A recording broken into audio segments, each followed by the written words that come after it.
Hi friends, DRR 75 variety మనము ఒక 5 kgs తెచ్చుకొని సీడ్ పర్పస్లో ఎలా పండుతుందని చెప్పి తీసుకొచ్చి పెట్టానండి. బట్ చాలా బాగుందండి. ఎందుకంటే గింజ తొందరగా అయ్యింది.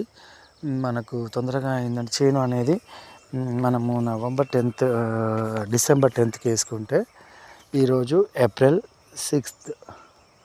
సో అంటే ఇంకా 4 రోజులు తక్కువ 4 months అవుతుంది. అంటే 120 ప్లస్ ఇంకొక 10 days, ఇంకా 10 days అక్యురేట్గా 130 daysకి వచ్చేటట్టుగా ఉందండి. ఇది మనం ఇంకొక విషయం పక్క పెడితే ఎర్లీగా నాటు పెట్టింది.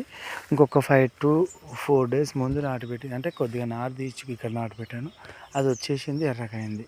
నేను ఏదైనా ఏం చెప్పదలుచుకునేది ఏంటంటే ఇది ఎగ్జాక్ట్గా 130 daysకి వస్తుంది. అదే మన హైబ్రిడ్ వెరైటీస్ అయితే 130 కాదండి, చాలా లేటుగా వస్తున్నాయి. 150, 160 days వరకు అవుతట్టున్నాయి.